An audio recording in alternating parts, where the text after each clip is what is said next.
Baik, bismillah, assalamualaikum warahmatullahi wabarakatuh. Alhamdulillah, wassalatu wassalamu ala rasulillah wa ala alihi wa ashabihi ajma'in, amma ba'du. Baik, gimana kabarnya semuanya? Sehat? Alhamdulillah ya, insyaallah. Baik, kita bertemu kembali ya di mata pelajaran pemrograman web mobile ya. Alhamdulillah. Oke, untuk hari ini ada yang bermasuk ya? Masuk semua hari ini? Ya, masuk semua? Baik, alhamdulillah ya. Oke, ya, semoga jangan sampai sakit lah ya, karena sekarang zamannya dimana kita banyak yang sakit lah ibaratnya ya, seperti itu. Semoga Allah berikan kita kesehatan ya, selalu senantiasa kita diberikan kesehatan setiap harinya. Amin ya rabbal alamin. Baik, untuk hari ini ya materinya insya Allah Ustaz akan menyampaikan apa itu HTML dan CSS seperti itu, materi pemrograman web dan mobile. Oke, sebelum itu mungkin ada yang tahu di sini HTML atau CSS dari pertemuan yang kemarin? Tidak ada yang tahu? Oke, coba Raka coba, apa itu HTML? Mungkin kalian tahu ya. Ya, betul. HTML jadi adalah sebuah bahasa struktur ya, struktur pembuatan dalam sebuah website. Itu disebut dengan HTML, seperti itu. Jadi website itu nggak akan bisa berdiri kalau misalkan tanpa adanya sebuah HTML, seperti itu. Bisa dikatakan HTML itu merupakan sebuah struktur data, struktur bahasa, bukan sebagai bahasa pemrograman, karena di dalam bahasa HTML itu sendiri tidak terdapat logik ibaratnya seperti itu ya, jadi hanya sebagai struktur bahasa aja seperti itu. Nah, kalau CSS ya, ada yang masih ingat CSS? CSS ya, coba Hairul coba CSS.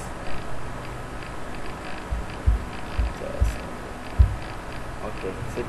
CSS ya. Oke, jadi CSS itu adalah kurang lebih adalah bagaimana kita ketika kita sudah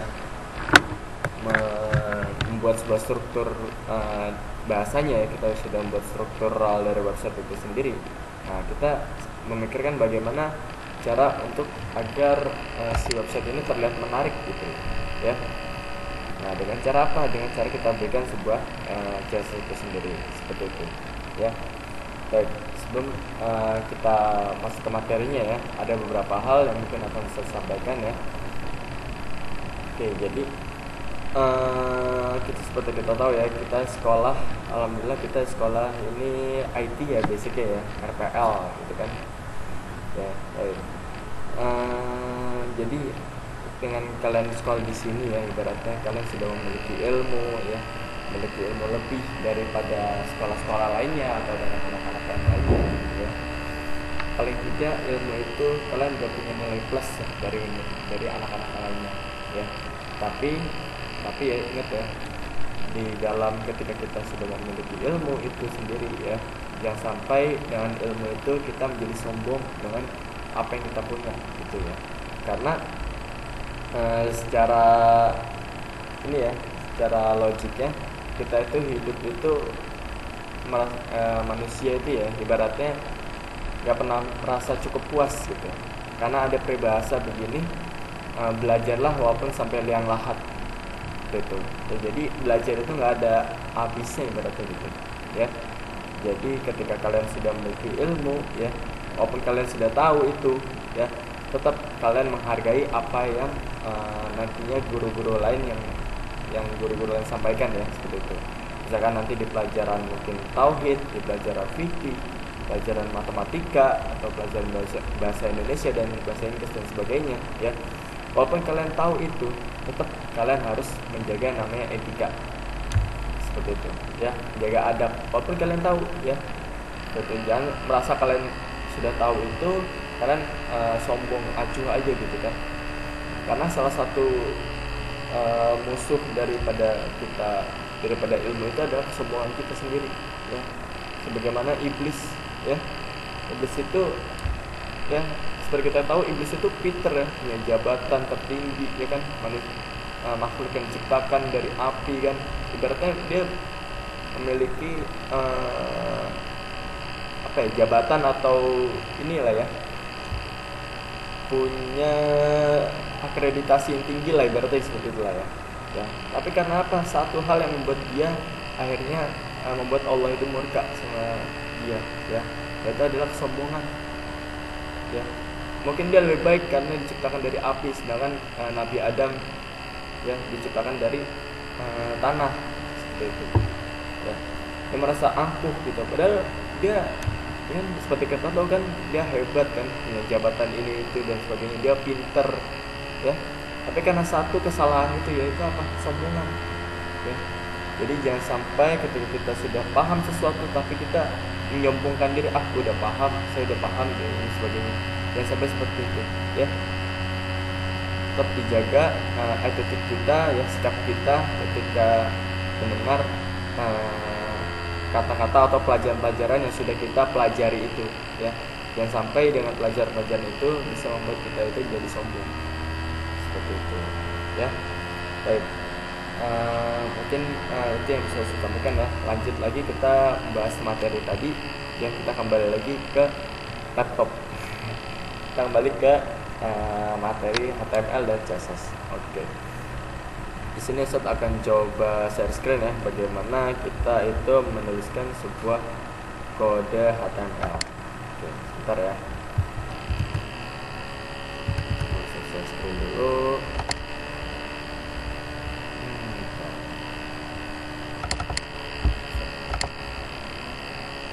Mungkin di sini aja ya. Ini kita buka file baru, kita buka file baru di sini, namanya belajar. Ini ya, belajar. Lalu kita klik change.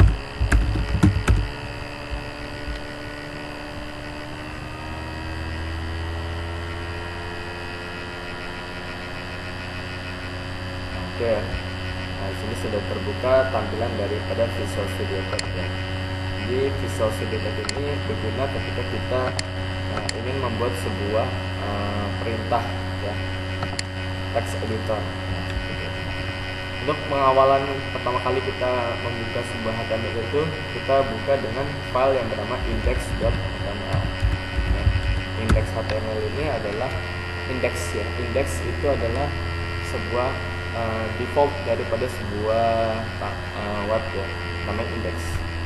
Nah, caranya mudah ketika kita membuat sebuah struktur struktur bahasa di HTML, cukup dengan cara klik shift dan 1 ya, tanda seru, lalu kita tag.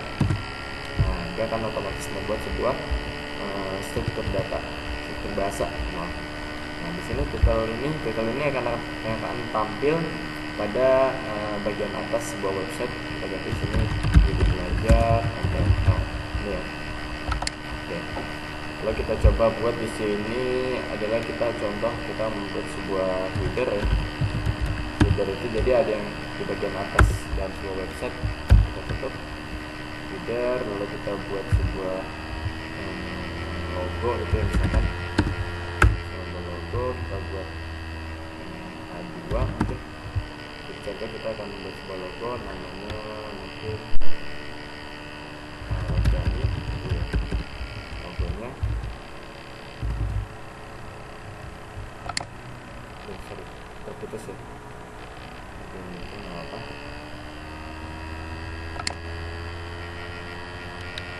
Kita lanjut ya. Jadi di sini membuatkan logo ini, lalu kita kasih di sini untuk buat sebuah navigation DNF, kita pilih L ini ya. Jadi kita akan membuat sebuah navigasi ya, contohnya membuat sebuah home. Kita cepet aja ya, buat about mungkin about, lalu di sini ada contact.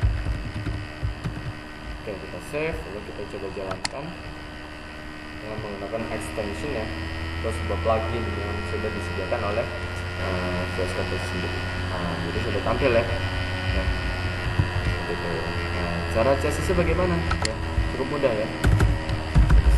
CSS sendiri, kita tinggal kasih di sini misalkan dari ini, kita bikin sebuah display yang dari flag. flex, nanti rata yang sudah rata ini kasih align sensor ini ya, sudah rata tengah. Lalu untuk connect-nya kita kasih di sini margin left auto. Nah ini ya, si padding juga jangan lupa di sini padding 1 rem 1,5 rem. Ini yang seperti ini ya. Ini kita kasih background juga jangan lupa kasih background red ya. Alatnya putih ya. Jadi seperti ini. Untuk dasar ya, dasar daripada channel itu sendiri. Oke, kita buat sebuah default di sini. Nah, ini cara membuat sebuah default. Kasih margin yang 0, padding yang 0, dan sizing bottom box. Ya. Ini adalah sebuah default daripada adanya seperti ini ya. Lalu kita juga bisa berikan di sini untuk connect-nya dari display-nya flash. Tidak rata ya, sorry, bukan di sini. Jadi di L-nya L bisa kasih di sini display-nya flash, tidak rata ya. Kita kasih di ya, disorder ya, disordernya kita kasih list style non. Kita kasih juga di tempat kita kasih text decoration ini ya. Lalu kita juga bisa berikan di linknya ini jarak antara masing-masing itu, kasih di margin 0 dan di dps. Nah seperti ini ya. Lalu untuk warnanya kita bisa ubah jadi simpel ya. Jadi mungkin cukup itu yang bisa Ustaz sampaikan ya pada materi kita pagi hari ini ya. Oke, mungkin untuk pertanyaannya ya. Oke, kalau misalkan fungsi daripada display flex, coba Farhan, coba display flex fungsi apa itu Farhan?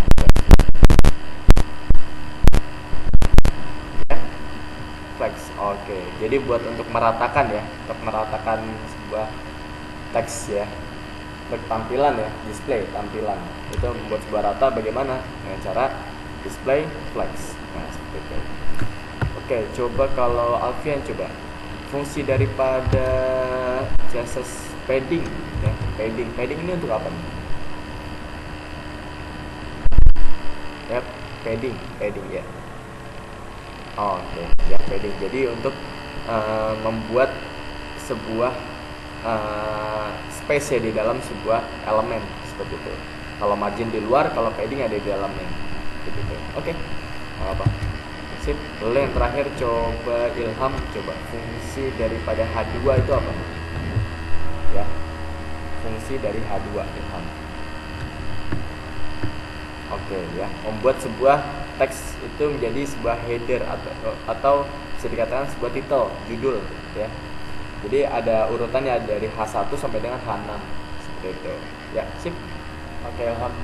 Baik, mungkin itu cukup dari Ustadz ya. Kurang lebih mohon maaf. Kita tutup dan bacaan hamdalah dan doa kafaratul majelis. Alhamdulillah rabbil alamin. Subhanakallahumma wa bihamdika asyhadu an la ilaha illa anta astaghfiruka wa atubu ilaik. Wabillahi taufiq wal hidayah. Assalamualaikum warahmatullahi wabarakatuh.